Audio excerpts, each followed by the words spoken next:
ಶ್ರೀ ಗುರುಭ್ಯೋ ನಮಃ. ಪಂಚದಿನ ವ್ಯಾಪಿನಿ ರಾಷ್ಟ್ರೀಯ ಕಾರ್ಯಶಾಲಾ ಇದಾनीं जायमाना अस्ति. तस्यां कार्यशालायां वयं सर्वे भौगोलिकाधारेण कविसमयानुशीलनम् इति विषयम् अधिकृत्य पठन्तः स्मः. तत्र प्रथमदिने तृतीयसत्रे वयम् इदानीं समवेताः स्मः. अत्र विषयविशेषज्ञरूपेण समागताः वर्तन्ते डॉक्टर सूर्य हेब्बार महोदयाः. एते बेंगळूरुनगरात् अत्र समागताः वर्तन्ते. एते अत्रत्य छात्रचराः अपि वर्तन्ते इति भवन्तः सर्वे जानन्ति. एते संभाषण संदेश इति पत्रिका या अस्ति, संस्कृतस्य प्रसिद्धा काचित् पत्रिका, तस्यां सहसम्पादकरूपेण कार्यमपि कार्यनिर्वहणं कुर्वन्तः सन्ति. पुनश्च एते अष्टावधानिनः सन्ति. अष्टावधानं नाम किम् इति प्रायः सर्वे जानन्ति. कवितायाः रचनाम् आशु कुर्वन्ति. तत्रापि एते निपुणाः वर्तन्ते. सद्यकाले एव एते एकम् उपन्यासम् अपि लिखितवन्तः. तस्य प्रकाशनमपि जातम्. अतः लेखनकर्मणि अपि निपुणाः. पुनः वाक्पटुः अपि वर्तते. पुनश्च अत्यन्तः सहृदयाः वर्तन्ते, विनयशालिनः वर्तन्ते, निर्गर्विणः, गर्वं विना एव सर्वदा सर्वैः सह मिलित्वा सम्भाषणं कुर्वन्ति. एतेषाम् एते बहवः विशिष्टगुणाः वर्तन्ते. सौभाग्यात् अत्र अस्माकम् आह्वानम् उररीकृत्य समागताः वर्तन्ते. अतः तेषां कृते अध्यापकानां पक्षतः छात्रपक्षतः हार्दं स्वागतं व्याहरामि. पुनः तान् प्रार्थये कविसमय विषये स्वकीय विद्वत्पूर्ण भाषणेन छात्रान् उद्बोधयन्तु इति तान् प्रार्थये. धन्यवादाः. अत्र विषयोपस्थापनात् प्राक् भवतां कियत् ज्ञानम् अस्ति इति मम किञ्चित् ज्ञानम् आवश्यकम्. यद्यपि अहमपि अत्रैव 8 वर्षाणि यावत् पठितवान्, विद्यालयीयछात्राणां ज्ञानं कथम् अस्ति इति किञ्चित् जानामि. तथापि अधुना तु विद्यालये बहु परिवर्तनं जातम् अस्ति. अस्माकं काले तु कार्यशालायां समोसा सर्वं न भवति स्म, इदानीम् अस्ति. भवतु. अतः अध्ययनगतौ अपि किञ्चित् परिवर्तनं जातं स्यात्. अहं बहु अल्पमेव जानन्ति इति कदाचित् चिन्तयेयं, परन्तु भवन्तः बहु अधिकमेव जानीयुः. अतः आरम्भं प्रश्नकरणद्वारा एव करिष्यामि. भवन्तः उत्तरं वदिष्यन्ति, परन्तु एकैकशः उत्तरं वक्तव्यं. सर्वेपि वदन्ति चेत् अहं श्रोतुं न शक्नोमि. अतः वयं सर्वेपि साहित्यछात्राः. साहित्यम् इत्युक्ते प्रायः काव्यशास्त्रं, काव्यानि कानि सन्ति इति चिन्तयित्वा तद्विषये सर्वविधचिन्तनानि प्रवर्तयामः कक्षासु. अधुना केषाञ्चन काव्यानां नामानि भवद्भिः वक्तव्यानि. वक्तुं शक्नुवन्ति वा? काव्यानां नामानि आरम्भं कर्तुं शक्नुवन्ति. हस्तम् उत्तोलयन्तु.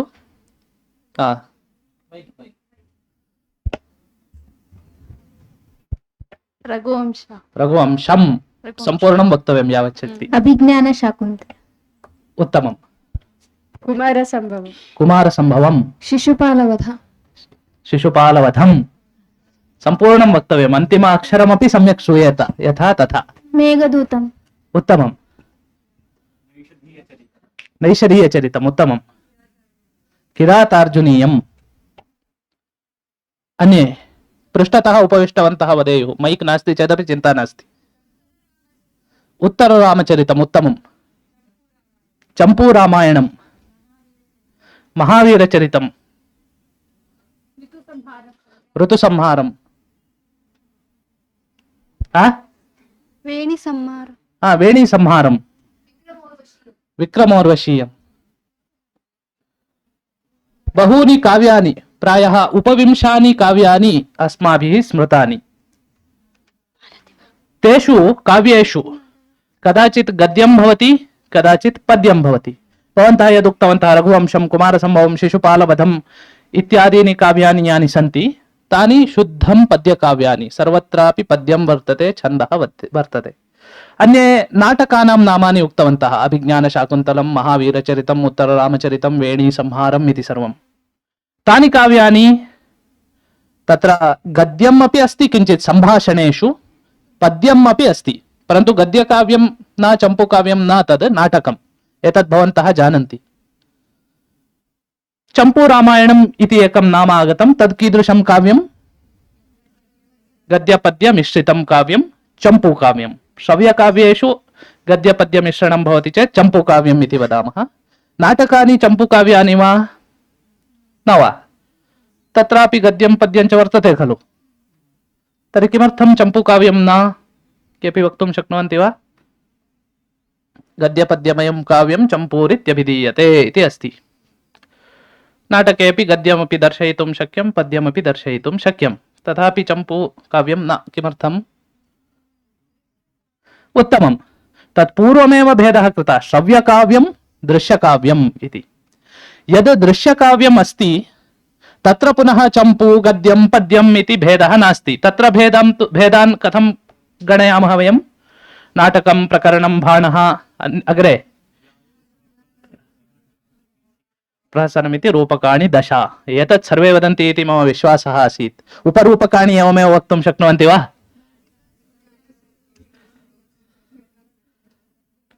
प्रस्थानोल्लाप्य काव्यानि अस्तु एवं 18 उपरूपकाणि सन्ति अधिकं न पृच्छामि भवतु यदा अहं नामानि वदन्तु कतिपय इति उक्तवान् तदानीं पद्यकाव्यानां बहूनां नामानि उक्तवन्तः कतिचन नाटकानां नामानि उक्तवन्तः एकस्य चम्पूकाव्यस्य नाम उक्तवन्तः वस्तुतः चम्पूकाव्यानि अपि बहूनि सन्ति अस्माकम् अनुक्षणं नाम्नः स्फुरणं न जातम् गद्यकाव्यस्य नाम अत्र केनापि न उक्तम् हर्षचरित इदानीं वदन्ति अन्यत् शिवराजविजयं कादम्बरी बहूनि काव्यानि सन्ति गद्यकाव्यानि अपि परन्तु अल्पानि पद्यकाव्यस्य गणनायां गद्यकाव्यानि बहु अल्पानि कविसमयविषये वयं यदा चिन्तनं कुर्मः आचार्याः अपि उक्तवन्तः अग्रे भवन्तः कवयः भवन्तु इति प्रथमसोपानं भवति किञ्चित् छन्दसा कथनं तत्र रसः भवतु गुणः भवतु अलङ्कारः भवतु इति अपेक्षा सर्वा क्रियते तत्पूर्वं छन्दोबद्धं किमपि वदेत् इति अपेक्षा सर्वस्यापि भवति तद् बहु आकर्षकं भवति अतः वयम् अस्मिन् सत्रे छन्दः किञ्चित् पठामः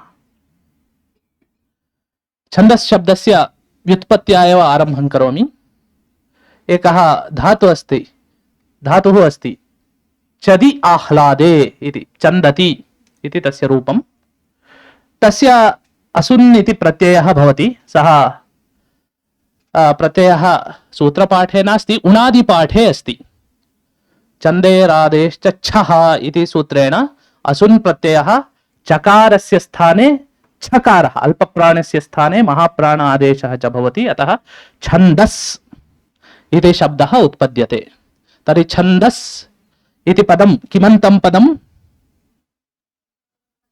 सकारान्तं पदं कस्मिन् लिङ्गे अस्ति नपुंसकलिङ्गे अस्ति अतः रूपाणि कथं भवन्ति तस्य छन्दः अग्रे छन्दः छन्दसि छन्दांसि छन्दसा अग्रे अग्रे अग्रे छन्दसाभ्यां न छन्दोभ्यां छन्दोभिः एवं रूपाणि भवन्ति अत्र छन्दः इति यथा पदम् अस्ति नपुंसकलिङ्गम् अस्ति अतः प्रश्नः कथं भवेत् किं छन्दः इति भवेत् वा कः छन्दः इति भवेत् वा किं छन्दम् इति भवेत् वा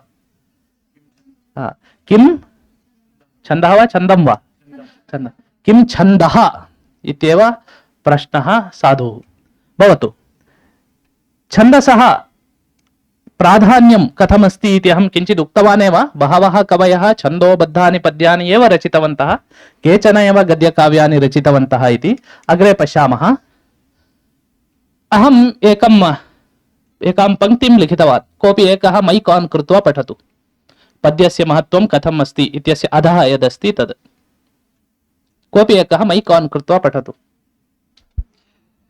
यः साहित्यं संगीतं कलाञ्च न जानाति सः साक्षात् पशुः एव परन्तु तस्य पुच्छं विषाणश्च न सन्ति सः तृणं न खादति इति पशूनां पुण्यम् आम् श्लोकस्य सामान्यतः गद्यरूपेण लिखितम्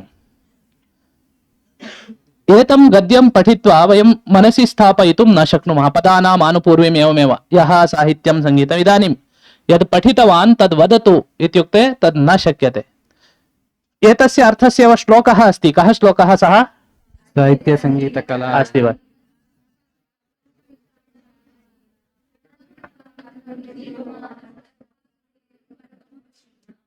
इति अर्थानां कथनं यदा पद्यमाध्यमेन कुर्मः तदानीम् अस्माकं बहु सम्यक् अवबोधः भवति बहुकालं यावत् मनसि तिष्ठति कवेः नाम कदाचित् विस्मृतं स्यात् वक्रतुण्ड महाकाय कोटिसूर्यसमप्रभा निर्विघ्नं कुरु मे देव सर्वकार्येषु सर्वदा प्रसिद्धं पद्यमस्ति कः रचितवान् एतद्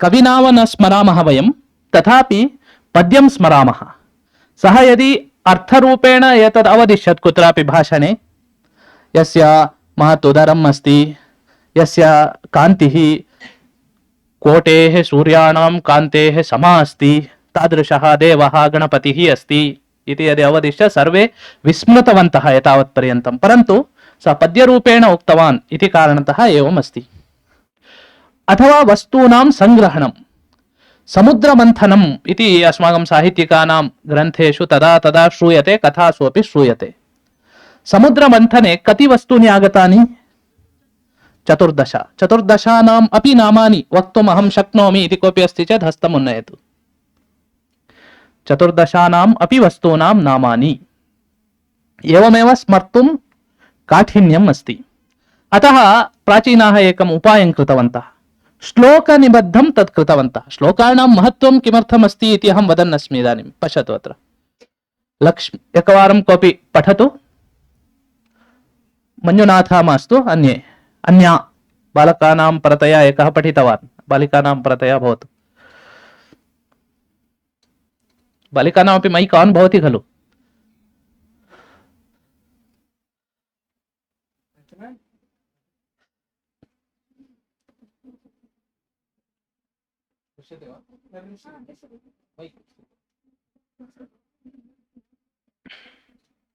मैक् आन् करोतु तत्र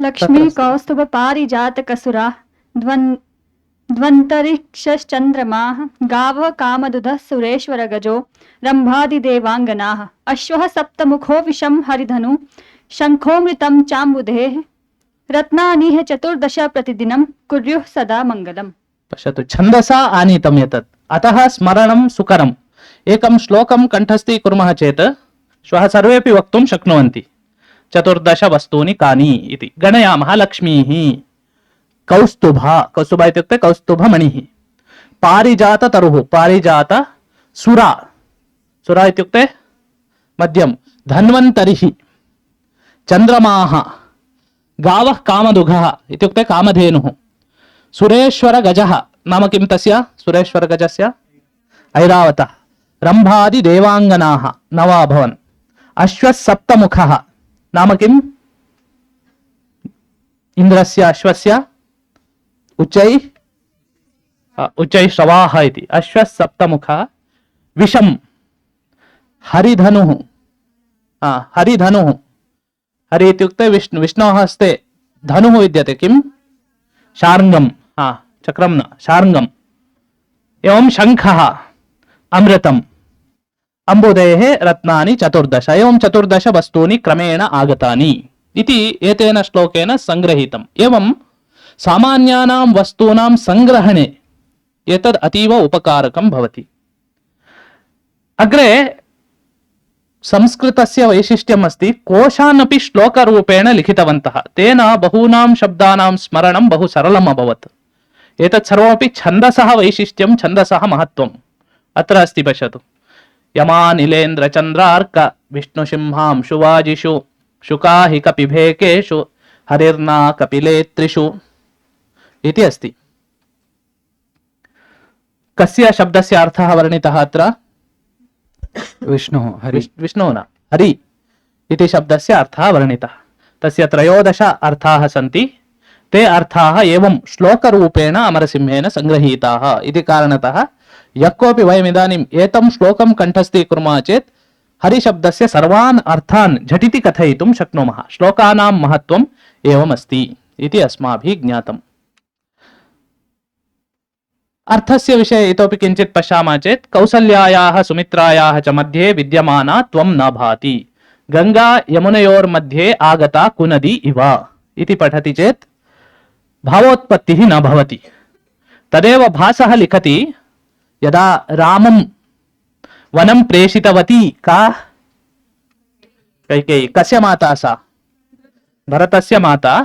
तदानीम् एतं श्लोकं भासः वदति तां निन्दन्, मम मातुश्च मध्यस्था त्वं न शोभसे, गंगा यमुनयोर्मध्ये कुनदीव प्रवेशिता इति।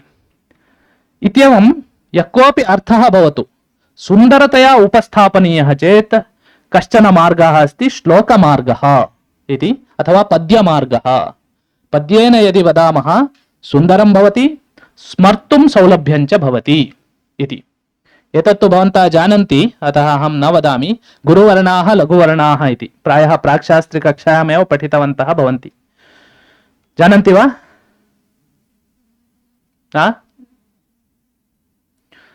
सानुस्वारो विसर्गान्तो दीर्घो युक्तपरश्चयः वापादान्ते त्वसौ वक्रो ज्ञेयोन्यो मातृको ऋजुः इति। लघुवर्णः कः, गुरुवर्णः कः इत्यस्मिन् विषये वृत्तरत्नाकरग्रन्थे अयं श्लोकः अस्ति। एतेन वयं गणान् निर्मामः। यदा छन्दसां कानिचन नामानि वक्तुं शक्नुवन्ति वा भवन्तः? छन्दसां कानिचन नामानि। शार्दूलविक्रीडितम्, अनुष्टुप्, उपजाति, इन्द्रवज्र, उपैन्द्रवज्र, विद्युन्माला इति सर्वम्। एतानि सर्वाणि वर्णछन्दांसि इति कथ्यन्ते। वर्णछन्दसां ज्ञानार्थम् अस्माकं यगणः, मगणः, तगणः इति ज्ञानम् आवश्यकम्। तद् एवं यमाता राजभानसलगम् इति द्वारा वयं पश्यामः। भवन्तः एतत् जानन्ति इति कारणतः अहं विवरणं न कृतवान्।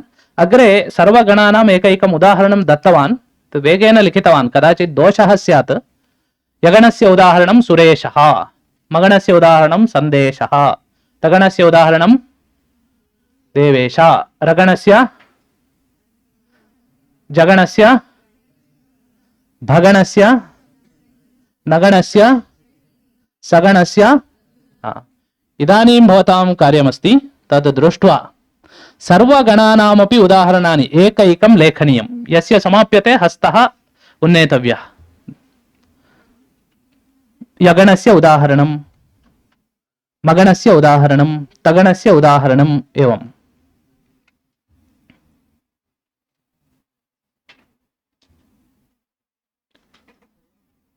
स्वयं भिन्नम् अत्र विद्यमानं न।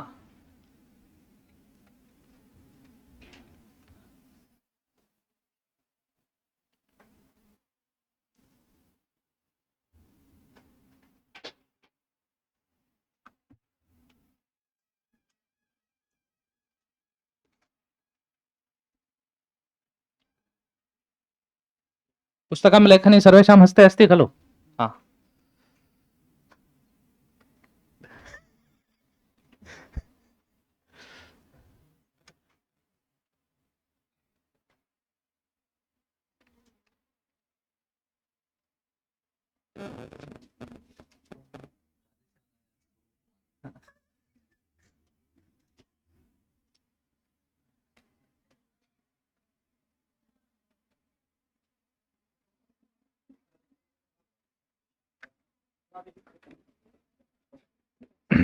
समाप्तं वा?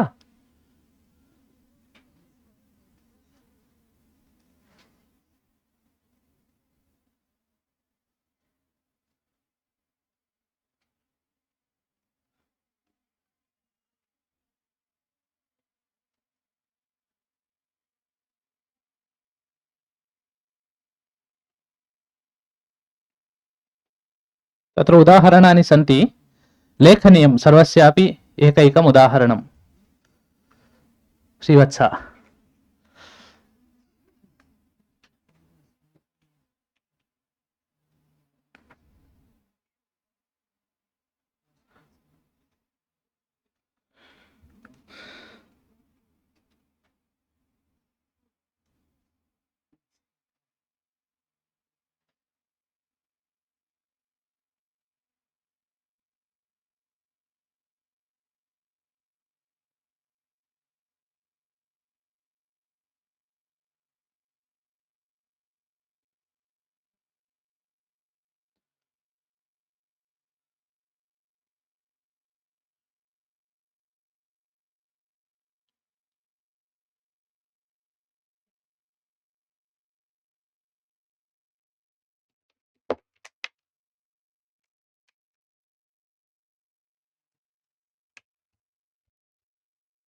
अभवत् वा?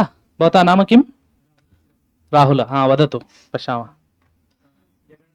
हा हा नमगणस्य संगोष्ठी, हा, रगणस्य ज्ञानाय, ज्ञानाय। हा, रगणस्य शारदा, शारदा वा? रगणस्य। हा जगणस्य नमामि, हा रगणस्य राजन्। हा। अस्तु, अग्रे पठतु। जगणस्य दोषः अस्ति। जगणस्य न, तस्य भगणस्य। अस्तु, अग्रे। रगणस्य सरल, नगणस्य, नगणस्य सरल। हा, सगणस्य शिरसा, हा। एतद् भगणस्य कुत्र दोषः जातः? राजन्, कति अक्षराणि सन्ति? यदि अर्धम् अक्षरम् अस्ति तद् अर्धमेव, पूर्णं न। अतः अक्षरद्वयम् इत्येव परिगणयामः। अतः अन्यद् लिखतु भगणस्य।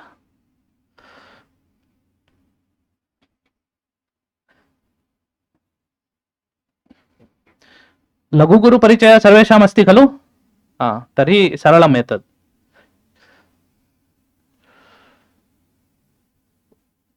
वदति वा विधात्री?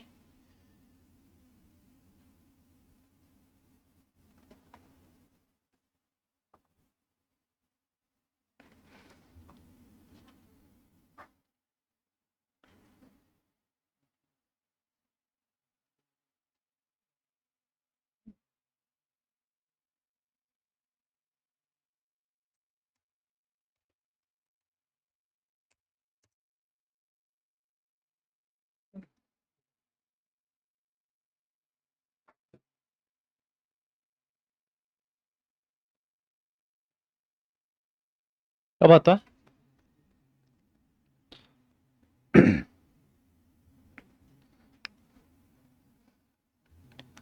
मंजुनाथ, यावत् लिखितवान् तावत् पठतु।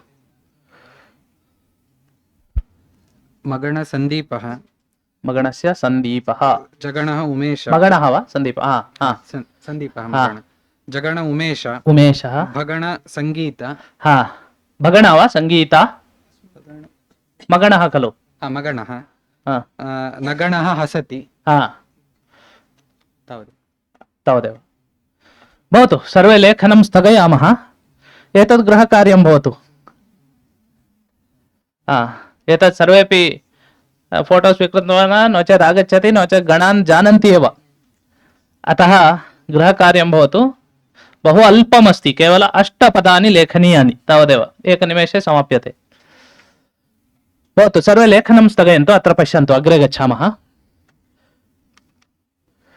यति विषये अस्ति। यदा पद्यं भवति, पादाः कति भवन्ति एकस्मिन् पद्ये? पादाः, कति पादाः? 4 पादाः भवन्ति पादमध्ये अपि कुत्रचित् विरामः भवति तदानीं यतिः इति उच्यते यतिर्विच्छेदसंज्ञकः इति अस्ति संज्ञका इति अभवत् संज्ञकः इति भवेत् यतिर्विच्छेदसंज्ञकः यत्र स्थगयामः पठनावसरे तदानीं यतिः भवति अत्र अहं वर्णभेदं कृतवान् अस्मिन् पद्ये एकवारं एतावत्पर्यन्तं यः न पठितवान् सः पठतु एतत् पद्यं माता रामो मत्पिता रामचन्द्रः स्वामी रामो मत्सखा रामचन्द्रः सर्वस्वं मे रामचन्द्रो दयालुः नान्यं जाने नैव जाने न जाने। एतत् शालिनी इति छन्दः तया सम्यगेव पठितं परन्तु यत्र वर्णपरिवर्तनं जातं तत्र किञ्चिदिव विरामः दातव्यः माता रामो मत्पिता रामचन्द्रः स्वामी रामो मत्सखा रामचन्द्रः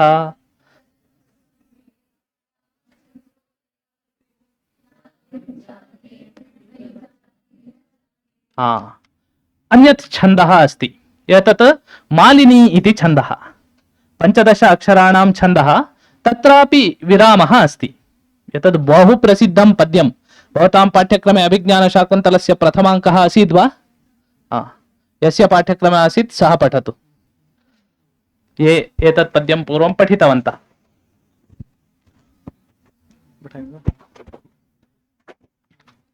सरसिजमुनिविद्धं शैवलेनापि रम्यं मलिनमपि हिमांशो लक्ष्मलक्ष्मीं तनोति यमधिकमनोज्ञा वल्कलेनापि तन्वी किमभिमधुराणां मण्डनन्नाकृतीनाम्। एतत् सर्वं बहु सरलं भवन्तः स्पष्टतया जानन्ति इति मया वर्णपरिवर्तनं न कृतं प्रथमपादे यदि पश्यामः चेत् कुत्र यतिः अस्ति कस्य पदस्य अनन्तरम् अथवा कस्य अक्षरस्य अनन्तरं इत्यनन्तरं यतिः अस्ति अत्र एतत् शिखरिणी इति छन्दः रसैरुद्रैश्छिन्ना यमनसफलागः शिखरिणी इति अस्ति रसैः इत्युक्ते 6 अक्षराणानन्तरं यतिः अस्ति भवन्तः पठन्तु कोऽपि एकः सर्वे मा सन्तु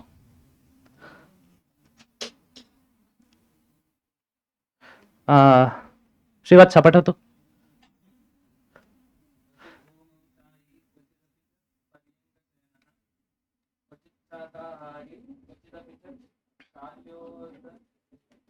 शाल्योदनरुचिः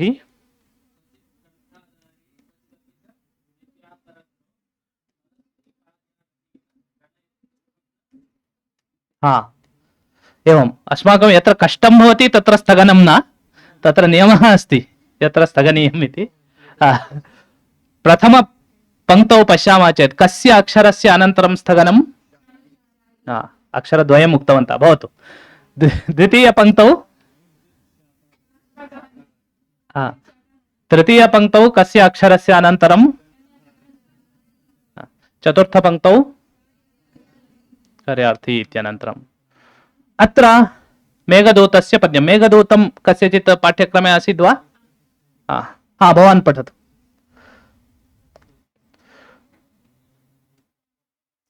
मन्दं मन्दं नुदति पवनश्चानुकूलो यथा त्वां यामश्चायं नदति मधुरं चातकस्ते सगन्ध गर्भाधानक्षणपरिचयान् नूनमापथ्यमाला हे विश्यन्ते नयनसुभगं हे भवन्तं बलाकाः।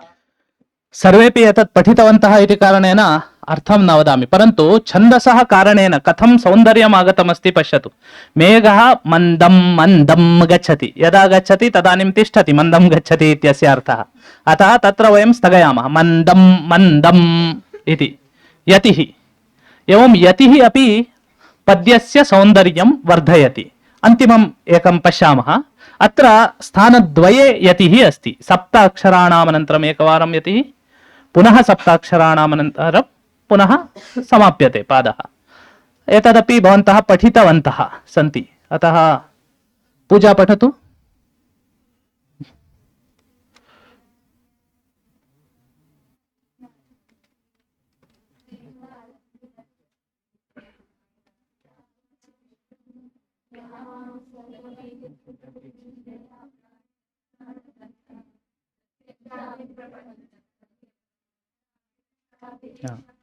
पश्यतु, काव्यस्य शक्तिः, पद्यस्य शक्तिः, कालिदासस्य शक्तिः एतावती अस्ति. अहम् एकां पठतु इति उक्तवान्, सर्वे सोढुं न शक्तवन्तः. अहमपि पठामि इति उत्साहेन सर्वे पठितवन्तः. अतः पद्यस्य शक्तिः, कालिदासस्य शक्तिः, एवं छन्दसः शक्तिः एवम् अस्ति. भवतु, अत्र प्रथमपादे कस्य अक्षरस्य अनन्तरं प्रथमवारं यतिः भवति? अनन्तरं विधिहुतं. द्वितीयपादे अनन्तरं भवतु, पर्याप्तम्. अनन्तरम् अवगच्छन्ति. एतद् मास्तु.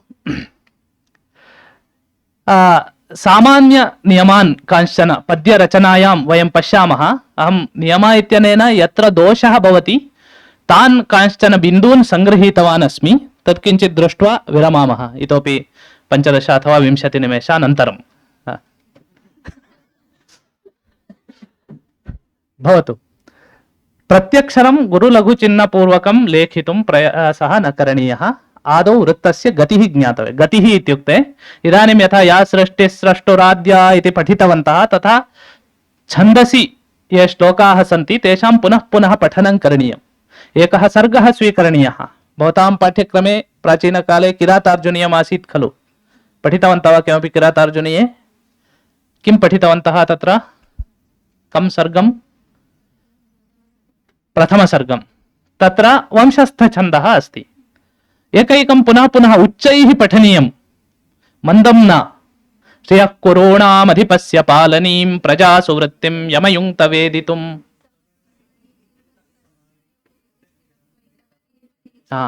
इति एवं सर्वान् श्लोकान् यदा पठामः अग्रे कृतप्रणामस्य इति सर्वं, तदानीम् अस्माकं मनसि एका गतिः भवति. एतेन छन्दसा एवं पद्यं रचनीयम् इति. अतः वृत्तस्य गतिः ज्ञातव्या इति. एतस्य विषये अग्रे यदा भवन्तः रचनां कुर्वन्ति तदा अधिकं ज्ञास्यामः. सन्धिः सर्वत्र करणीयः, एषः सामान्यनियमः. एवं प्रथमद्वितीयपादयोः मध्ये तृतीयचतुर्थपादयोः मध्ये च सन्धिः भवेत्. तृतीयचतुर्थ इति अहं न लिखितवान्, तद् ज्ञातव्यं. यथा चन्द्रः प्रिया वक्त्रसमो विभाति इति प्रियश्चिन्तयति स्म नित्यम् इति अस्ति. अर्थः तु सरलः अस्ति, तद् न कथयामि. अत्र कुत्र सन्धिः करणीयः आसीत् न कृतः मया, दोषः एषः. एतद् उदाहरणं न, दोषस्य उदाहरणं. सन्धिः न कृतः, नित्यसन्धिः करणीयः इति अस्ति व्याकरणनियमानुसारं. व्याकरणनियमानुसारं सन्धिः भवति, पद्यनियमानुसारं सन्धिः करणीयः एव, परन्तु न कृतः. तत्र कः सन्धिः भवति? सवर्णदीर्घसन्धिः भवति, न कृतः. एषः दोषः. अतः एतत् सर्वदापि द्रष्टव्यं. कदाचित् पद्यलेखनसमये सन्धिं विना एव वयं कुर्वन्तः गच्छामः. अतः एतत् द्रष्टव्यम्. अग्रे क्वचित् अकारान्तपुल्लिङ्गात् परम् इकार ओकारो भवतः चेत् भ्रान्तिः भवति. उदाहरणार्थम् अहं सूर्येति बालकः, मम नाम सूर्यः, अतः अहं पद्यं लिखितवान्. अहं सूर्येति बालकः. सम्यक् वा? सूर्येति बालकः इति सम्यक् वा? गुणसन्धिः भवति खलु, सूर्य इति सूर्येति. किमर्थं सम्यक् न? सूर्यः इति इत्येव उच्यते. सूर्य इति विसर्गस्य लोपः न भवति. यदि विसर्गस्य लोपं कुर्मः पुनः सन्धिः न भवति. यदि एतत् न अवगतं गृहं गत्वा तद् सूत्रमस्ति खलु, किं सन्धिः न भवति किमर्थम् इत्यस्य असिद्धत्वं भवति. लघुसिद्धान्तकौमुद्याम् आरम्भे एव अस्ति. लोपशाकल्यस्य इति सूत्रेण लोपः भवति. अनन्तरं पूर्वत्रा सिद्धम् इति सूत्रेण सन्धिः न भवति इति स्मरन्तु. तद् दृष्ट्वा एतद्वयं स्पष्टं किल? किमर्थं सूर्येति बालकः इत्यत्र दोषः? यदा विसर्ग अस्ति तदा एव गुणसन्धिः कृतः, तथा न करणीयम्. तदेव छन्दसा एव लिखितवान्. सूर्य इत्यस्मि बालोऽहम्. अत्र सन्धिदोषः नास्ति. अनुष्टुप् छन्दः अपि अस्ति. सूर्य इत्यस्मि बालोऽहम् इति. एतादृशी एव भ्रान्तिः अन्यत्र अपि भवति. परन्तु स्त्रीलिङ्गशब्दे न भवति। यथा सीतेति रामपत्न्यासीत् इति कुर्मः चेत् सीता इति सीतेति। एतत् स्पष्टतया अवगन्तव्यं चेत् पुराणेषु द्रष्टव्यम्। भगवद्गीतायां किम् अस्ति? अर्जुन उवाच इति अस्ति वा अर्जुनोवाच इति अस्ति वा? एवं श्रीभगवान् उवाच इत्यत्र चिन्ता नास्ति, तत्र सन्धिः एव न प्राप्यते। सञ्जय उवाच इत्यत्र सञ्जय उवाच इति अस्ति। एवं अस्थाने गुणसन्धिः बहुत्र अस्माकं पद्यलेखने आगच्छति, तस्य निवारणं करणीयम् इति। परन्तु स्त्रीलिङ्गपदम् अस्ति चेत् पार्वत्युवाच इति पुराणेषु भवति, गौर्युवाच, उमोवाच। स्त्रीलिङ्गे समस्या नास्ति, यतोहि तत्र विसर्गः नास्ति खलु, अतः। अन्यत्र पश्यामः चेत् आत्मनेपदी प्रयोगे एकारादग्रे स्वरवर्णः भवति चेत् भ्रान्तिः भवति। वस्तुतः राजाज्ञया भूरि विवर्धते इति अस्ति, वयं विवर्धतेति इति सन्धिं कुर्मः। पाणिनिः न उक्तवान्, स्वयं वयं पाणिनि इति चिन्तयित्वा सन्धिं कुर्मः। किं भवति? विवर्धते इति यदि सन्धिं कुर्मः किं भवति?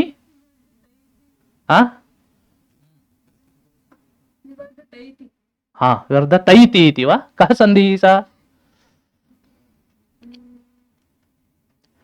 भवतु अन्ये वदन्तु, कः सन्धिः इति वक्तुं शक्नुवन्ति अन्ये?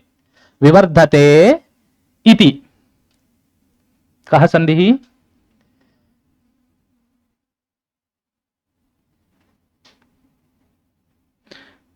अस्तु, सरलं पृच्छामि। गच्छति इति कः सन्धिः? इदानीं तद् वक्तुमपि धैर्यं नास्ति, जानन्ति चेदपि। सवर्णदीर्घसन्धिः गच्छति इति, गच्छति इति। इदानीं वदतु, विवर्धते इति वृद्धिसन्धिः वा?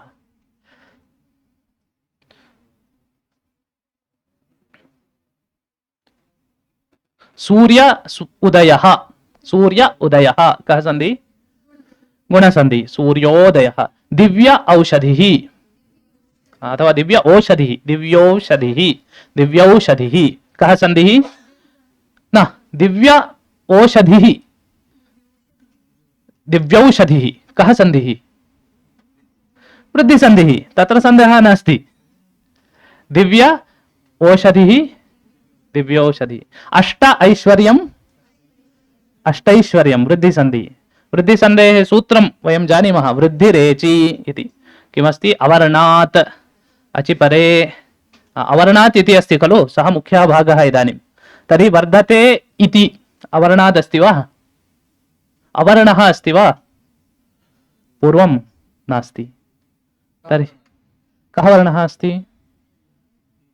ए अस्ति। वृद्धिसन्धिः तु न भवति। अन्यदुत्तरं वक्तव्यम् इदानीं।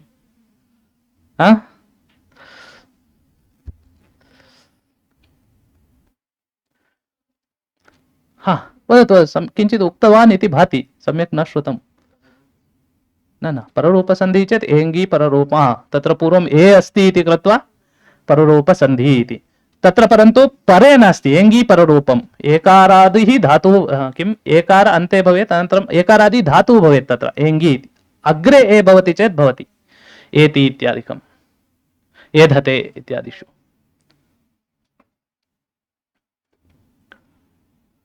बालकौ एतौ कः सन्धिः? बालकौ एतौ, अयादिसन्धिः। अयादिसन्धेः सूत्रं किम्? यचो यवा यावा। तर्हि विवर्धते इति कः सन्धिः?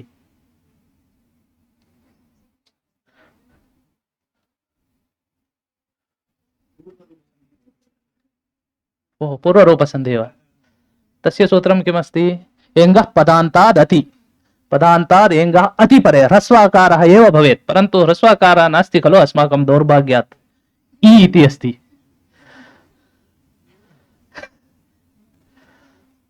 हरये कः सन्धिः? हरि ए इति किमपि तत्र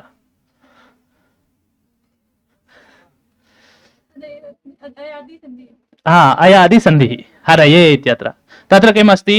हरि हरे इति अस्ति एकारः अनन्तरम् ए इति प्रत्ययः अस्ति अच् परे अस्ति तर्हि विवर्धते इत्यत्र एकारः अस्ति अग्रे अच् अस्ति तर्हि कः सन्धिः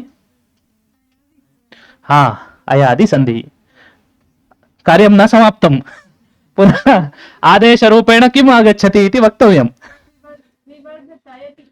हा उत्तमम् अन्ये वक्तुं शक्नुवन्ति वा किम् उक्तवती सा अथवा किम् आगच्छति तत्र आदेशरूपेण हा हा उत्तमं विवर्धतय इति भवति हा इतोपि न समाप्तं पुनः किमपि कर्तुं शक्यते वा विवर्धतयु इति हा हा किं कृतवती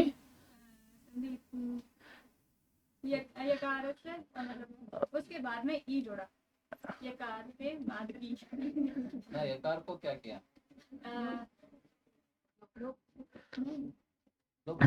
हा, अस्तु तथैव स्थापयितुमपि शक्यते परन्तु लोपं कर्तुं शक्नुमः वा न वा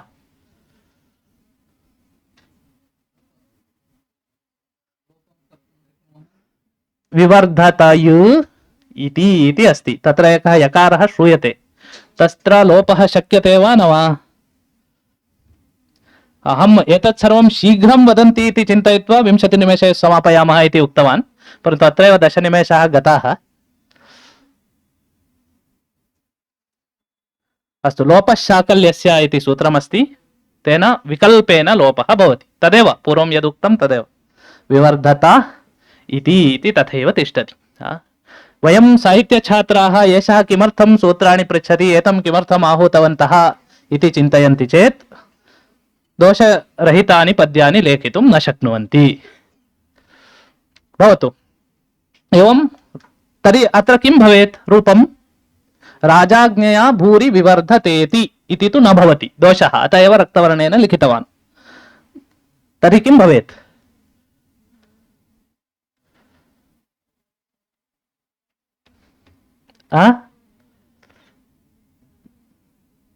राजाज्ञया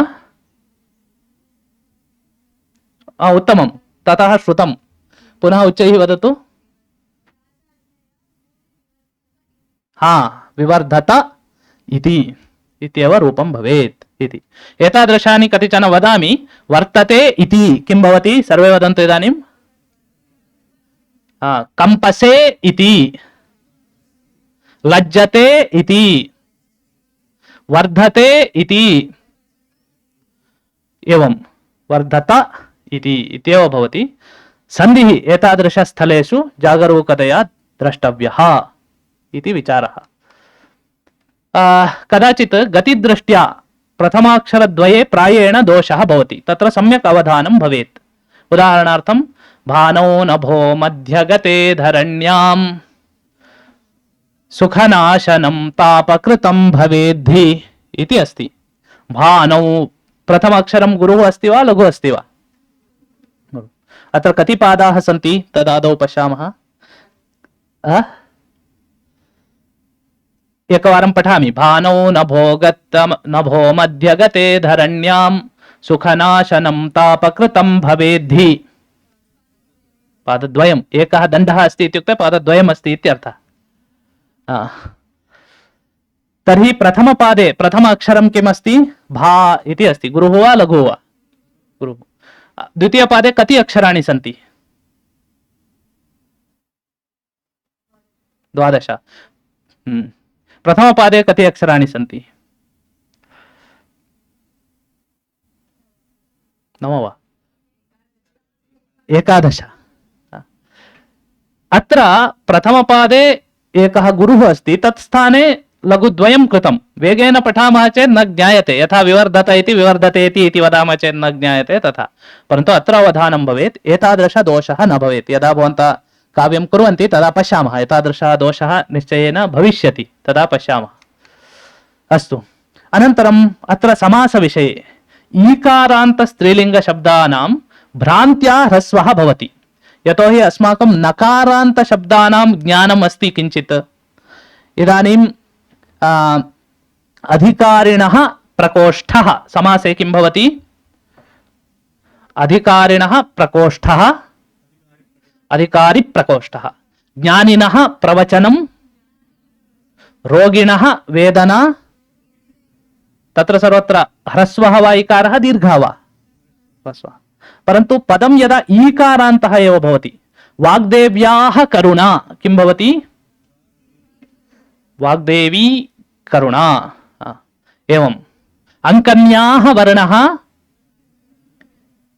लेखन्याः सौन्दर्यम् इत्येवम्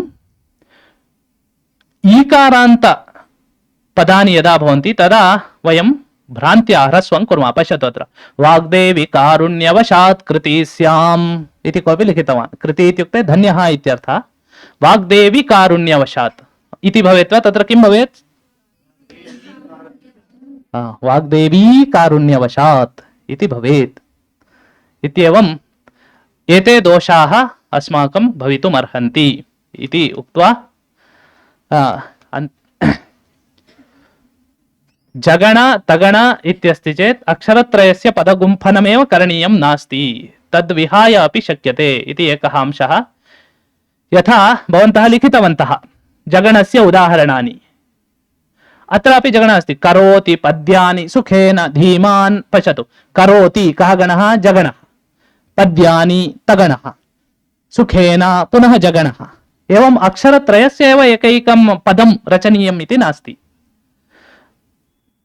पदम् इतस्ततः कर्तुं शक्यते पश्यतु कविः सुखेनैव लिखेत्सु पद्यम् इति अस्ति अत्र कविस्सु इति एकं खेनैव इति पुनः अनन्तरं लिखेत्सु इति यदा जगण तगण इति विभागं कुर्मः पदस्य अर्थः न भवति तथा भवति चेदपि चिन्ता नास्ति इति यदा करोति पद्यानि सुखेन धीमान् इति लिखति चेदपि चिन्ता नास्ति एवमस्ति चेदपि चिन्ता नास्ति पद्येषु इति एषः अपि कविसमयः इव नियमः कश्चन कविसमयः नास्ति यतोहि अतीव सामान्य नियमः यथा भोजनं दक्षिणहस्तेन करणीयम् इति नियमः सः तु मैनर्स् न मैनर्स् इत्युक्ते सम्यक्तया एवम् उपवेष्टव्यम् इति सर्वं सामान्यनियमान् वयं कविनियमेषु न अन्तर्भावयामः इत्येव भवतु अद्य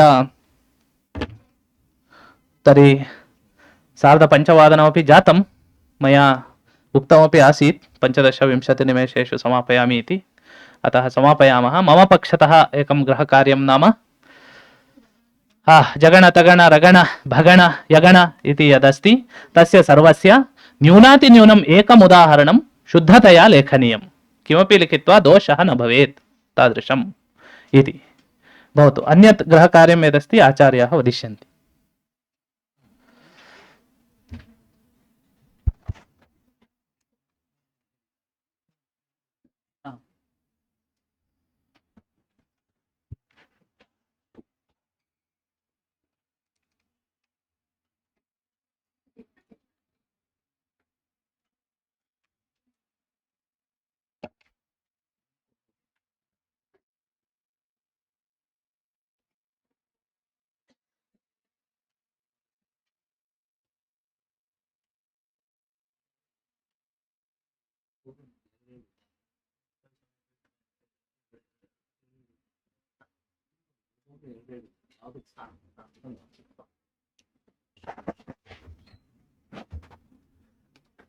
पुनः एकं गृहकार्यम् अत्र योज्यते अनेन सह काव्यमीमांसायां कविसमयः इति यः विषयः उपन्यस्तः तत्र पातालीयकविसमयः भौमकविसमयः अन्तरिक्षकविसमयः इति तत्र त्रिधा विभागः कृतः भवतां कार्यमिदमस्ति यत्किमपि काव्यं परिशील्य एकैकः तत्र यत्किमपि भेदं यं कमपि एकं भेदं परिशीलयतु तथा श्लोकद्वयं पद्यद्वयम् उदाहरणद्वयम् एकैकः अध्यापकः एकैकः छात्रः तत् परिशील्य आनयेत् श्वः एतदत्र चर्चा भविष्यति तावदेव बहु नास्ति यद्यपि अध्यापकैः उक्तमासीत् बहु सरलमस्ति तत्र बहूनि उदाहरणानि लभ्यन्ते, अतः एकैकः 50 उदाहरणानि अपि एकस्मिन् दिने द्रष्टुं शक्नोति इति। तथा मास्तु, अद्य एतावत् भवतु, श्वः दास्यामः। अद्य एकैकः श्लोकद्वयं काव्यमीमांसायाम् उदाहरणत्वेन दत्तम् उदाहरणं पद्यं न स्वीकरणीयं, तत्तु तेन दत्तमेव। महाकाव्ये अन्यत्र कुत्रचित् ज्ञायते खलु, ज्यादा तो नहीं देंगे, एक एक के लिए 2-2 समोसे। तद् भवतां गणे प्रेषितमस्ति। काव्यमीमांसायाः कविसमयभागः 14, 15, 16 अध्यायानां भागः प्रेषितः अस्ति। तत् परिशील्य भवद्भिः अन्यत्र काव्ये कुत्र लभ्यते एतादृशकविसमय पद्यम् इति परिशील्य आनयन्तु। तर्हि अद्य प्रथमं दिनं कार्यशालायाः सम्पन्नं। शुभसन्ध्या सर्वेषां। केचन गणे इतोपि न प्रविष्टाः। तत्र वाट्साप् गणस्य